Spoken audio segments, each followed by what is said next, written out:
The most unsafe place by far is your own home. 1 in 3 women will experience physical or sexual violence in her lifetime. And 1 woman is killed every 10 minutes by an intimate partner or other family members. Domestic violence increases 26% if England play, and then 38% if they lose. Yeah. How many times I've been walking home on the phone to someone, how many men are sending to their friend, this is a photo just in case, just in case I don't make it home. How many men on a date are not leaving their drink on the table just in case. We have to start looking at it from a different lens. Women are emotional. Is it women punching their partners when their team loses? We're not saying it's all men, we're saying it's almost always a man, and we never know which man until it's too late. Today, I'm sitting down with the founder of HASSL, a movement that's getting men to actually show up for the conversation. We spend so much money inventing all of these ways for women to keep themselves safe, but if men are getting more and more violent, it doesn't stop it. If you go to court, they can... This episode is for us to get very, very, very angry. But before we get into the conversation, I have an extremely important request, more important than any other request I've ever made, because I do not mean to alarm you. We have been nominated for Podcast of the Year. To win, I'm going to need every single one of your votes. This will take you 1 minute max. Really, really, really would love it if you clicked Her Discussions on the link in the description, as if you haven't already done enough for me by listening to these episodes. But I would just so appreciate that 1 minute of your time to vote so that we can possibly win this award. Thank you so much. And we'll now get into the episode. Amy, thank you so much for joining us for this episode. We will get into what HASSL actually is and what it's doing about violence against women and girls shortly. But first, I want to set the scene. So I've got a couple of stats. Yeah. Worldwide, a quarter of women aged 15 to 49 years have been in a relationship subjected to physical and or sexual violence from any current or former husband or male intimate partner at least once in their lives. That is horrific. Why is this a growing problem? I think there's such a combination of things, right? Like, we know the rise in social media, not only kind of that side of technology, but actually improvements in technology are also allowing perpetrators to find even more ways to cause harm that was before maybe more in person. And now there's just all these other outlets in which, people can control, abuse. And also there's some, very scary, harmful narratives being pushed, especially to younger generations. There's a combination of things like different, cost of living crisis and things like this. All of these socioeconomic problems allow violence against women to rise. There is epidemic levels in the UK, as there is in many countries across the world. In the UK, for example, there's definitely more of a lack of trust in the justice system. We've seen documentaries like the expose on the Met of all the misogyny, and we see a lot more of news stories reported and how they are judged and the consequences. And I think all of that is not only indicating to perpetrators that they can essentially get away with harm, but also sort of for anyone who's potentially a victim, they don't feel confident in the system, right? And so it's all of these factors combined, as well as other things, are just causing the problem to kind of keep escalating, and not enough is being done at a systemic level to counter that, very rapid progression, really. Yeah.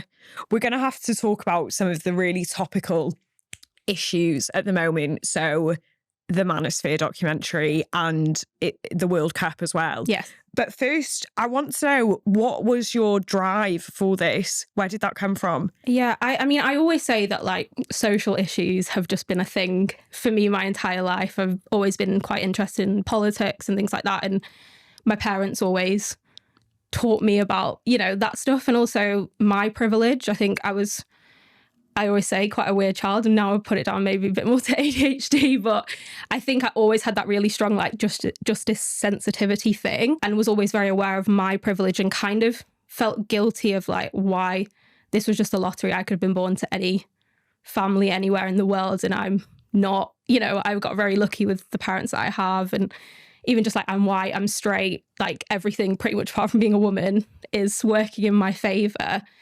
And so I think I was just always aware of that from being really young. And then I guess, as I say, I put it down to ADHD now, but when I was, going through school, working out what I wanted to do, to me, I always kept coming back to entrepreneurship because I just got bored so quickly of things. And I always wanted to be doing a bit of everything, always had a project, again, that weird kid, I remember being in year 2 and being can I put on a school play like by myself? And like I made all the props, I wrote the scripts, I bought the inflatable blow up crocodile because we did Peter Pan, I starred in it, you know, like that kind of thing. And I was like 7 years old. I was just a strange child. And then when I went to university, I basically went and studied entrepreneurship and found out about the concept of social enterprise, which is essentially a hybrid between a for-profit company and a charity. So it's kind of using business models, entrepreneurial mindset, all that kind of stuff, but to create social impact in the world rather than just make money.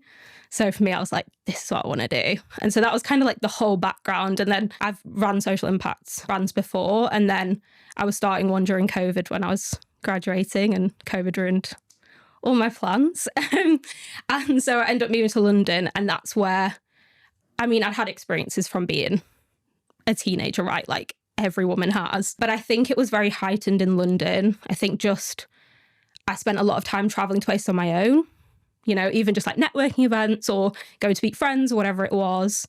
And I think also just, obviously there is that social aspect to London where you maybe have a lot more conversations with people, and just having those conversations with women all the time, being like, oh, I just got followed here.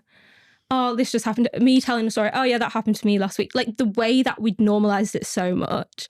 And I think as those conversations were happening, I was like, am I in like, you know, like out of body experience where you're like listening to all these women talking about this stuff that's so crazy and so bad, but we've just normalized it. Yeah. Completely normalized it. Yeah. Like, well, I've done it. Like just been laughing. Oh, you know, and it's kind of laughing out of, oh, I could have actually been really badly hurt there. But I think it's the only coping strategy, you know, when you hear about the awful story of Sarah Everard, where you think, God, if someone who was claiming to be a policeman came up to me, exactly, I would get in the car. Yeah. Like there's just, it really, really brings it.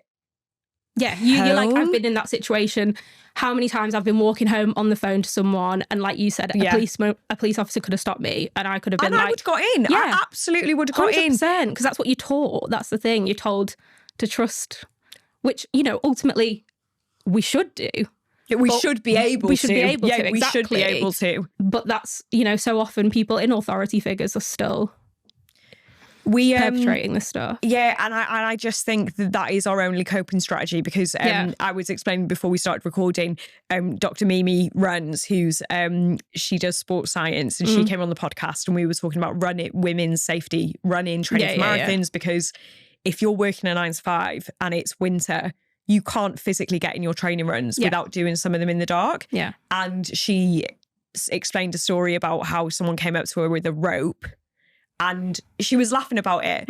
And I was like, that's fucked. Yeah. But actually, it's difficult to recognise that, because if you recognise how awful that is an experience to go through, you start to process, okay, what if I hadn't run away? What would have happened next? And your brain, you don't want to go there, you know? Exactly. I think it's like, you know, I say this all the time about like feminism and stuff. It's like the more you know, the more angry you get, the deeper you get into it, the more you spot injustice and like, and it's the same with a lot of social issues. And I think, like you said, when it's something that's so personal to you as well, it is a coping mechanism, because we just never do anything if we actually let it take over. Like women wouldn't do anything. That's something I've been finding over the last year, is finding the balance between awareness of issues, which I think is so important. We all have a social awareness of injustices that are happening around us, but balancing that with not letting it limit my own life. Because I think for a long time, because I recognised the injustices against women,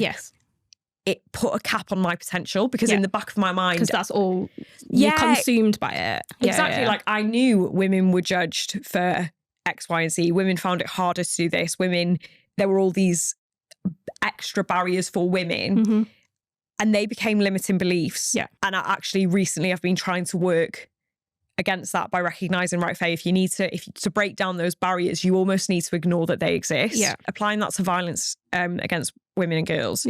The awareness of it could almost stop you living your life. How do you personally navigate that?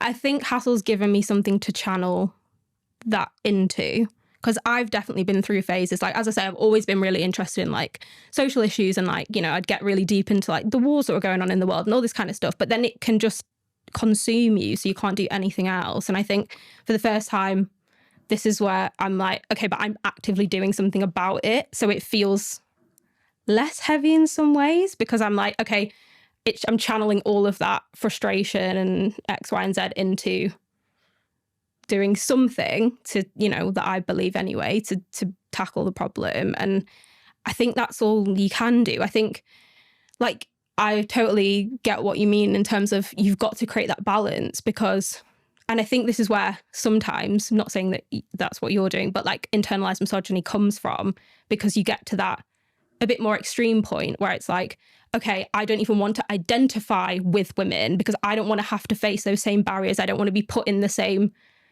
group together with them or whatever, like the pick me girl, like all this kind of, I'm not like other girls, that whole thing. Like it enables the problem, but I don't think women are to blame for doing it. Yeah. Do you know what I mean? It's like through conditioning and through survival, essentially, that women, there's that narrative of like the old woman at work who's the most mean. Sexist person you've ever met. Yeah, exactly. And it's not to say that that's okay, but I think so much of it comes from, I either say I'm with women and then I have to deal with all of that.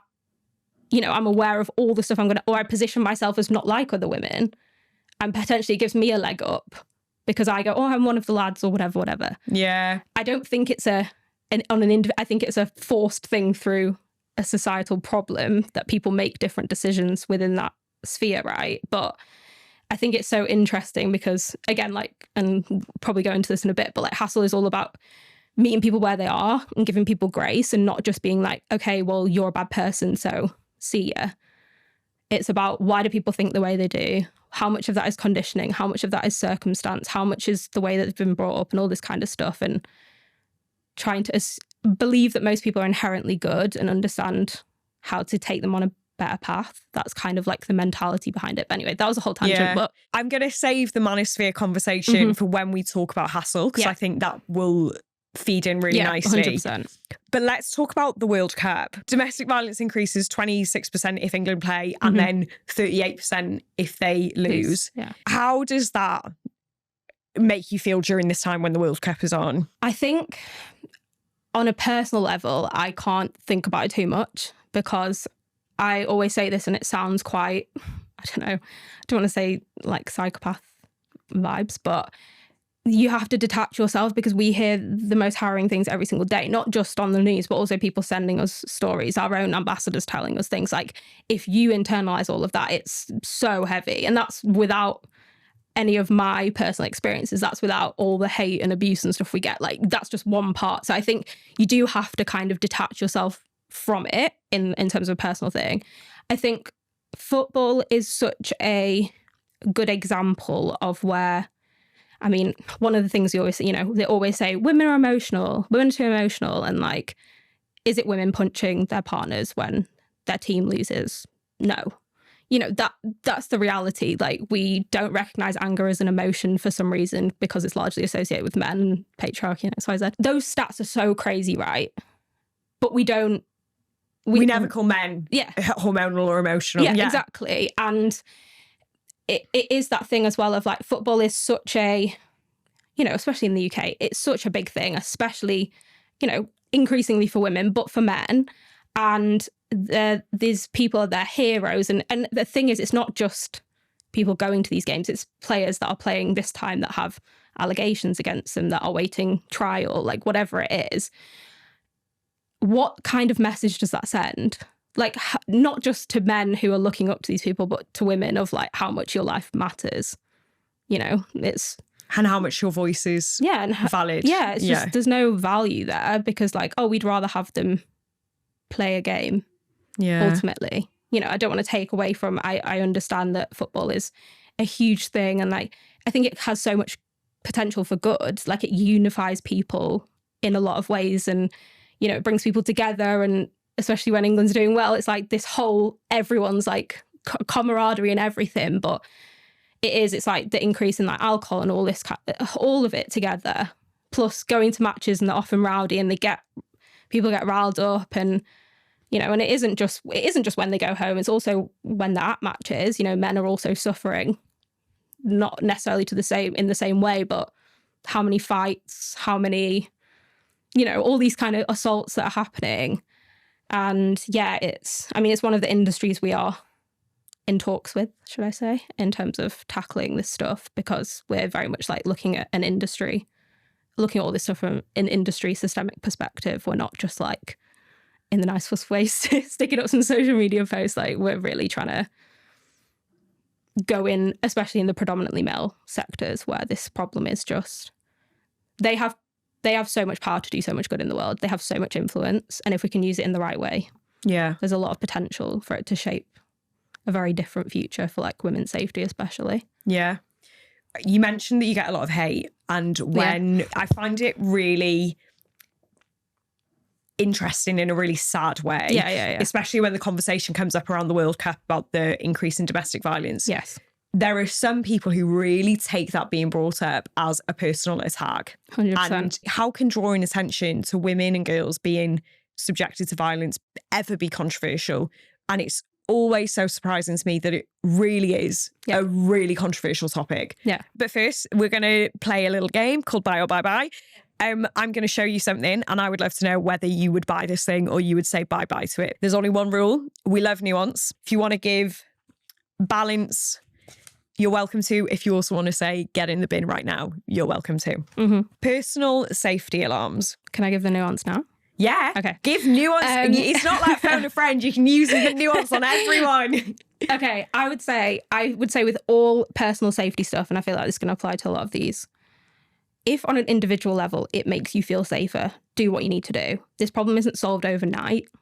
You know, I think that way more time and energy needs to be put into prevention. But if there are things that you need to do in the short term, the only problem is with a lot of personal safety things, they either don't work, make you more unsafe. If you go to court, they can be used against you. So many different things like that. What do you mean if you go to court, they can be used against you? So you can get those personal like keychains. They've got like different tools on them, right? Like instead of carrying your keys between your fingers. But again, it can be like you were carrying a weapon. So then, like in a lot of cases, if you're carrying a weapon, you have some form of violent intentions, it can be used. So there's this whole thing. And I mean, even like personal safety alarms, like, yes, they can work, but what if they could make the person more angry and no one around could even hear them? And this is why I'm like, I'm not against them, but they're so complicated in terms of they're not just like, oh, they're going to make you safer. And I'd imagine we don't have research and data into how these personal safety features play out in real life. Like, I can't imagine there's research into how an attacker actually reacts if a personal safety alarm is pressed and they're trying to attack you. I think it's something that's very, very hard to collect data on and like quantify, right? I mean, I know there was one, I want to say it was in France, but I might be wrong, where it's like an app where if you're in danger, you can press something and any woman within a certain radius gets an alert. So they come. And there was a case where they came and the woman was dead, I want to say. But I'm pretty sure that was the story. But otherwise they wouldn't have found her body because the women went and found her. But also all of these apps then like that, great idea in theory, apart from the fact that it puts way more responsibility on women.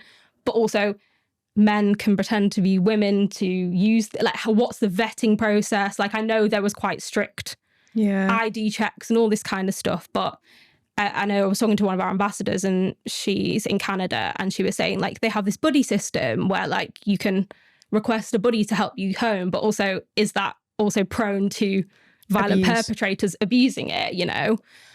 Saying we went to the Met and they did like a whole day basically on technology that's being manipulated for, and they were saying things down to like, what's it called? Like the weather, what are they called? The little things.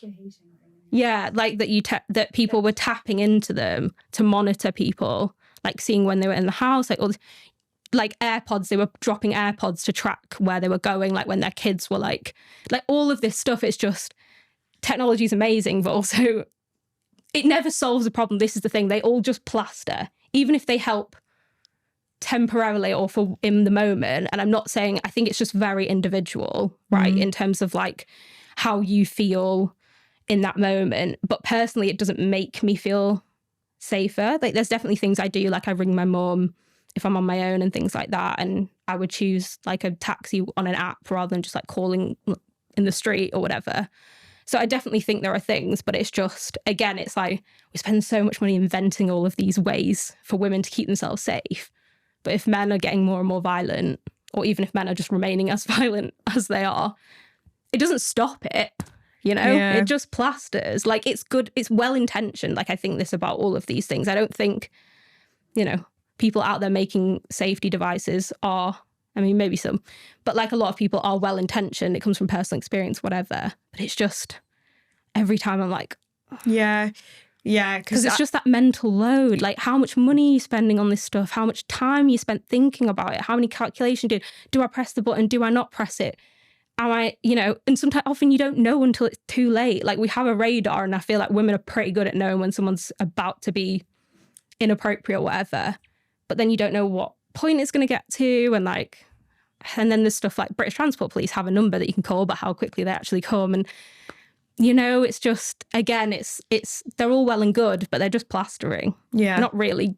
There's still there's epidemic levels. Like, it's not solving the problem, is it? So that's my very long-winded nuance to that. No, I like it. But I feel like it applies to pretty much all of the, yeah. Yeah. Self-defense classes. Yeah. And similar thing, I think if it helps you with like your confidence and things like that. And I think, you know, there is people who take the self-defense classes, not just women, just to, you know, especially if they've had an experience before, or they just want to feel safer, or they work in a certain field or whatever it is. I don't think that is inherently bad. I just think, again, it's like, oh, well, the self-defense classes, so just go and do that. And it's like, we shouldn't have to do that. And it's that it always disproportionately falls on women. That's my problem, because then it limits it. It's, again, we're not even equal anyway, but then it's adding more financial inequality because having to spend money on all this stuff. It's adding more emotional, mental load onto us because we're having to think about it, we're having to calculate, we're having to... And again, with all of this stuff, my biggest issue with like safety tips and everything is that especially younger women will just go, if something happens, oh, I didn't do enough. Because all of the messages, do this and you'll stay safe. And we get it over and over again where people are just like, I think it was my fault though. I'm like, it's not. It literally is never. It's the person who chose to harm you. If you were walking around entirely naked, like it doesn't matter. It doesn't give anyone a right. Yeah. And this is the thing. I think the conditioning is so strong on do this to stay safe. I mean, I was saying this the other day, like we asked our ambassadors, just write things that you do to stay safe. And I think within like 20 minutes, we had about 200 things, just like these niche little things, you know, down to, oh, if I order a takeaway, I might shout upstairs when I answer the door just to show that there's someone else in the house. Or, you know, like these really small things. And I read and I was like, yeah, I actually do loads of these things. I didn't even think that that's what it was for. Yeah. Because you just trained into it. But then the problem is with all of them, if something happens, it's like, oh, well, I didn't do enough. God, that breaks my heart, as if the emotional burden of going especially through when it's something young, like that. You like young girls as well, because I feel like as you get older, you tend to be able to break that a little bit more. But when you're a young teenager. And I would always have looked at self-defense classes and gone, if someone wants to attack me, I don't think a self-defense class is going to even help. I worked as a doctor on a psychiatric unit for 4 months.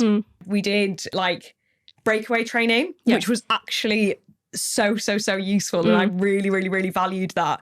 But then I had an experience where someone threw a glass bottle at my head, and that didn't help. Yeah, exactly. You know, there's only so much you can do. Yeah. And I think a lot of this stuff as well, like, you know, we do focus more on public harassment and stuff, and I can go into why that's the case. But the reality is the most unsafe place by far is your own home. Yeah. So again, like safety apps and self-defense and like, you know, yes, maybe sometimes they can help, but like you said, it can be a split second and suddenly it's launched something at your head.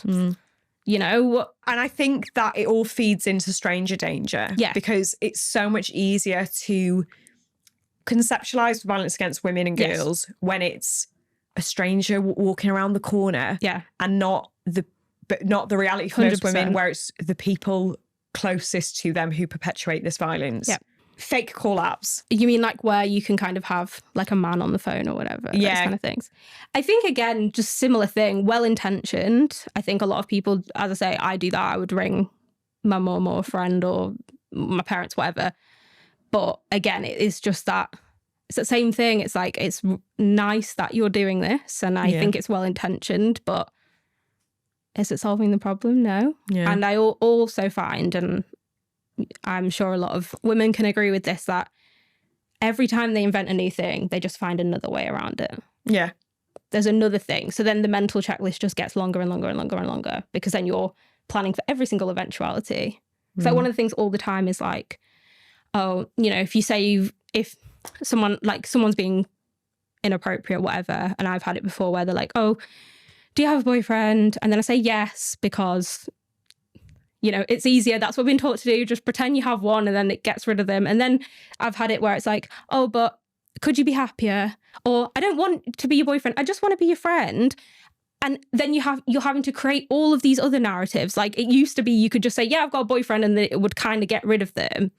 Do you know what I mean? Yeah. Like, it's just, they just adapt and they just find other ways. So it never really, it helps momentarily, potentially. And then they go, oh, I'm ready for this one next time. And then they have another answer or another. If someone doesn't respect a woman's voice or woman's boundaries, Exactly. whatever answer you give them, it's never going to be 100%. 100%. And this is the thing. It's just still going back to women do more. Yeah. Stop it. Dating apps. I mean, I don't think they're inherently bad. I think in a lot of ways, a lot of the major apps are trying to combat some of the stuff. I think still too much of it is put on women in terms of, like, you know, trackers and things like this. I think dating apps, again, it's more like it's a tool in which people, like social media. I don't think social media is inherently bad. I just think it's another avenue.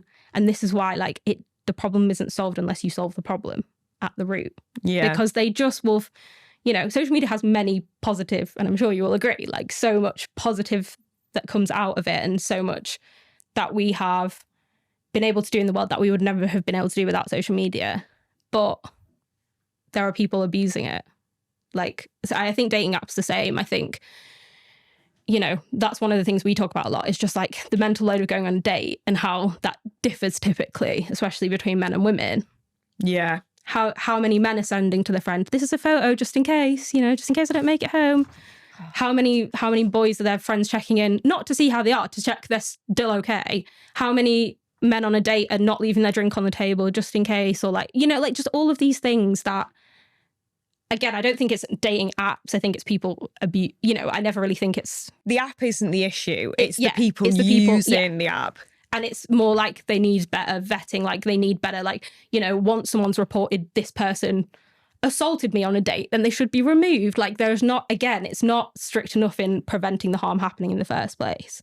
It's a lot more like, oh, here's, you know, you can send that to your friend that you're on a date or whatever. Yeah. Which is like always well intentioned, but I just think societal narrative is just so focused on women staying safe that people... How often I have meetings with people and they're like, oh, we could give women. And I'm like, no, why are we still giving women more stuff to do? No. There's a million tracker apps, safety apps, alarms, personal safety devices. Like, the problem is not going away. Yeah.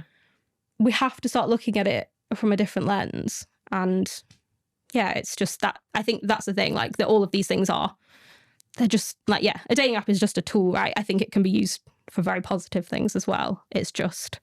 there's not enough, like society, there's not enough prevention of harm. There's not enough consequences when harm does happen to prevent further harm happening to other people. I think that's where the big problems are. And we have to better incentivize these companies to actually focus on that part of the problem. You did a brilliant job of bringing me onto HASSL. So what is HASSL? What is the mission? Yeah. So HASSL is a social enterprise that is all about tackling harassment and violence against women and girls at the root globally. And we always say our mission is to redirect responsibility away from women as individuals to stay safe and onto society as a whole to do better. And that's primarily by inviting men to be part of the conversation and the solution, but also working with organisations, businesses, bodies, brands, whoever it is, to basically create systemic change so that one day women don't have to think about these things. That's essentially what we do. So we have right now a combination of workshops. Again, it's not like HR training. It's very much understanding the mental load, understanding the narratives around stay safe and all this kind of stuff, media narratives, all this kind of thing. So it's kind of the other side to HR compliance, where it's like, okay, don't get into trouble, report, X, Y, Z. It's kind of understanding why people don't report because the systems are broken, all this kind of stuff. We have free education resources. So they're primarily designed for men because it's normally women doing the work and educating, and that wasn't what I wanted to do. So everything's primarily designed for men.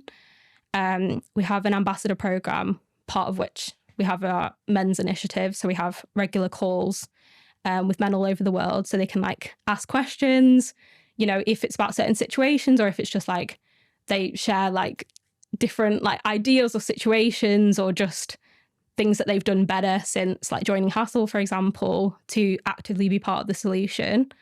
And this isn't necessarily bystander stuff. This is if they're in a position in the workplace to create safer environments or whatever, these kind of things where we're not just reacting in the moment, but we're actually preventing harm in the first place. So we have several things like that. Obviously, we do stuff on social media, and we have awareness campaigns, which are very much designed to always say flip things around and mindset shift. It's not just someone being violently attacked and then be oh, let's not attack people, because that doesn't work. It's about how do we reach everyone on that scale. So we have about 20 million organic views on our awareness campaigns that we literally made for no money. So it's really creating stuff that's highly shareable. We've had loads of people comment being they've showed this in my school and this kind of thing, which is so good that it's getting out there. I mean, we're just 18 months old, so that's kind of where we're at now. A lot of the things we've been working on in the background are partnerships, especially with predominantly male industries. So things like construction, sport, utilities, what other industries, music, transport, all the things where either it's predominantly male or where you've got the most public harassment issues kind of thing. So yeah, just working on developing basically industry specific initiatives that all focus on prevention. And that's going to be probably in time our main focus point. We kind of had to get the public on board first to be this is what we want. Now we haven't done any outreach, everyone's come to us, which is a great position to be in. So there is the demand there, and I do think people are ready for change more than ever. And they also see, unfortunately, you kind of have to show them what their benefit not only is, we don't position this as kind of corporate social responsibility. This is a strategic partnership to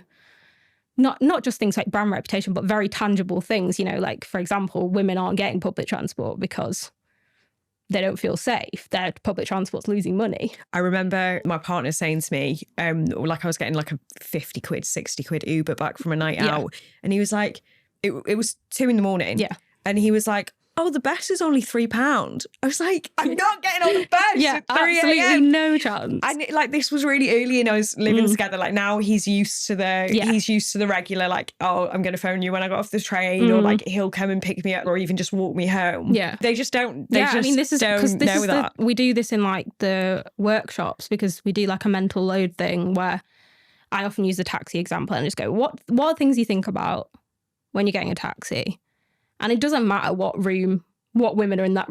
I don't need to worry that they're not going to have stuff. And then, often the women will all be I wouldn't book it. I'd only take it if it was on an app, and I'd check the registration plate, and I'd sometimes take photos of the driver or the registration plate, and I'd sit in a certain place so I felt safer, and I wouldn't tell them exact location. I'd get dropped off a certain place, or I wouldn't open my door until they've left, or I wouldn't accept drinks when they offer bottles of water, or whatever. There's just a million different things, right? And so often the men just sit there and are oh my God.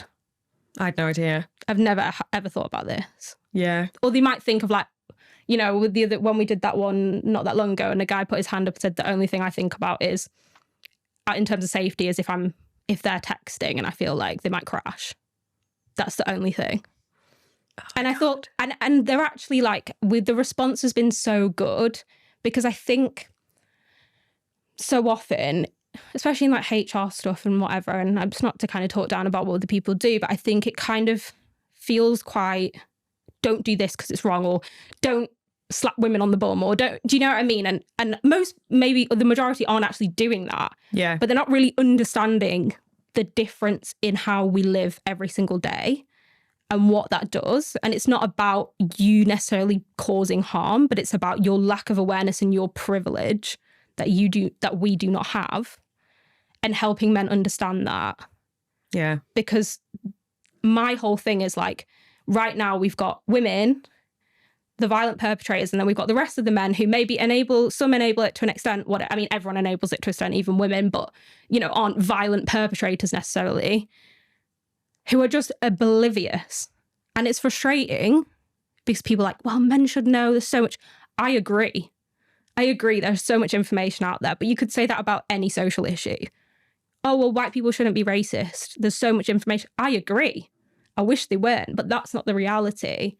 And we found that by having these conversations in an accessible way, there's actually so many men have actually started to engage with it and try and do better. That was my next question, because I wanted to know what the engagement's been like from men. Yeah. And I'd also love to hear a little bit more about like the hate comments or the hate that you get. Because when the Manosphere documentary came out, there were some interesting social media posts from men who were really criticising the documentary for highlighting men in a negative way. And they were saying, we've got men who are dealing with mental health and men who don't feel proud to be men anymore. And this Manosphere documentary, it doesn't represent all men, and it's just making men feel shit about themselves. Yeah. And I'd imagine that you talking about these issues might bring about a similar 100% similar response. Yeah, probably more extreme.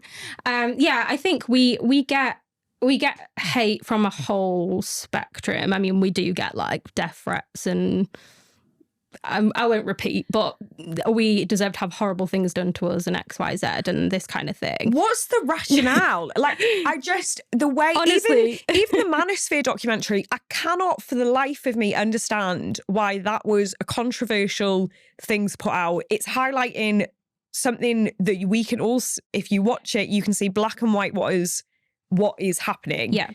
Highlighting that.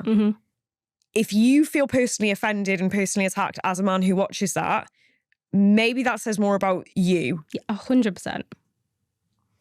100%. And this is the thing, I think part of it, and again, it's not to excuse men, I think part of it comes down to, especially white, straight, cis men, just have never experienced what it's like to not be privileged.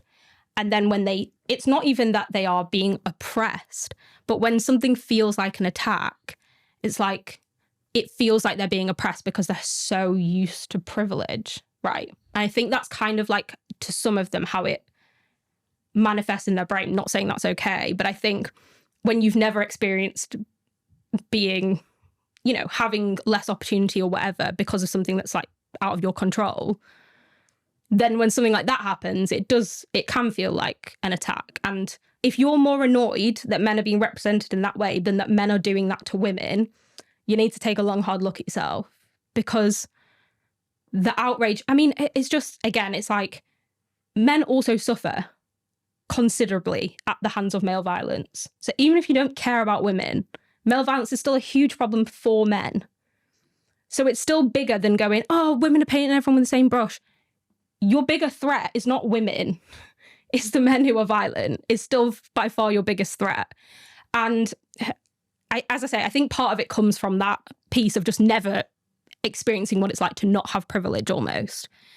But I think because people say to us all the time, well, if you said this about race, then it would be counted as racist. So how is this not sexist? And I'm like, but the common denominator we're talking about common denominator here. The common denominator when it comes to violence across the world, especially sexual violence, is the vast majority of it is perpetrated by men. Towards people of all genders, is perpetrated by men. It's not the same when it comes to race. There's not clear, there's certain things but it's put down to structural issues like poverty and things like that again. But it's not one race that's doing this stuff and all the other races aren't doing anything. And that's what they can't comprehend. We're not saying it's all men. We're saying it's almost always a man. And we never know which man until it's too late. And that's the problem. We don't want to think it's all men. But it's also, if you don't think it's all men and something happens, so why weren't you more careful? Why don't you do more? Why don't you have more safety apps and self-defense classes and blah, blah, blah. But then if you do those things, it's like, well, you think all men are bad. What do you want us to do? Yeah. And then they go, well, just don't leave the house. And I'm like, I would do that if that was a solution. However, I'm more unsafe in my own home. So what do you want me to do? Because men will comment on our videos all the time saying that, well, just don't go out. If it's that dangerous, don't go out. And it's like, we're not even talking about the danger. We're talking about the constant noise. You know, not every single form of harassment, catcalling, whatever, leads to violence. But it's that constant noise. It's not even it happening. It's constantly having to plan for it, having to, is this about to happen? Do I wear that because should I put something longer? Or should I put a longer coat to cover up my top? It's like all of those things. Yeah. The violence is the problem ultimately, but it's all of this stuff that they don't think about. And I think it is just, again, it's trying to have that conversation in an accessible way, which is like frustrating. Like obviously sometimes I just want to scream and be like, you know. Yeah. But that's not how I think we create an effective solution. And I do think from the work we've done, if you just give men a path, a lot of them will actually do something about it. So, I mean, we have more than 1,000 men now part of our online advocacy program from all over the world. We also have, like, we launched our resources a few months ago and we've had thousands of men using our resources, not just using them, but then sending them being like, oh, I run like this youth club, I'm going to use them this, or, you know, just like sending them on to other people or being like, oh, can I get posters for my workplace because I want to put posters up, and like all this kind of exponential effect. Plus we have, hundreds of thousands of men following us on socials where we're like educating, and we have a lot of men creating content. And yes, it's a very small number in the scheme of the whole world. But I think considering we've done it in a very short space of time and we're a team of 3 people and we have no funding, I think it gives a pretty good indication that this is actually got potential to create change, you know? And needed. Yeah. And I think a lot of men just say to us, I've never felt like there was a place where I could do something and I didn't want to get it wrong. I didn't want to speak over women. Or a lot of women's safety brands are about women. They're aimed at women. They're marketed to women, which of course they are. But ours is aimed at men primarily. And then they've just been like, you know, and it is. I hate sometimes that you have to use this, but, you know, it's dads, it's granddads, it's partners, it's whatever it takes at this point to get you in. Once you're in, we can work on you actually caring about the greater good of the world. But like whatever it takes for that initial thing, you know, and people said it wouldn't work, but it is. So we're doing it anyway. Yeah, it's amazing what you're doing. We've got a video that I want to show you to get your opinions on. Yeah. But first, a couple of community questions. Yeah. How can we encourage men to become active allies to this message without feeling defensive or blamed? Okay, so the first thing I would say is, and this is, again, personal choice, but we don't really use the term allies. And it's because, especially for younger boys, ally can feel like you're separating yourself. Like all you want to do is be included and be cool and all that kind of stuff. And obviously if you're going, oh, I'm a male ally as like a 16-year-old boy, you might feel like you're going to be a bit, you know. So we talk about it as like being a man is, because the whole thing is like, it shouldn't be that you're a man or an ally. It should be that you're a man or a misogynist, because the man should be the common, the more common, the majority. The default should be, I mean, I think the same with like LGBTQIA plus allies and all this kind of, it should just be human or homophobe. That's my opinion. But I think also it helps people come into that conversation when it's just like, no, we're just talking about what it means to be a man.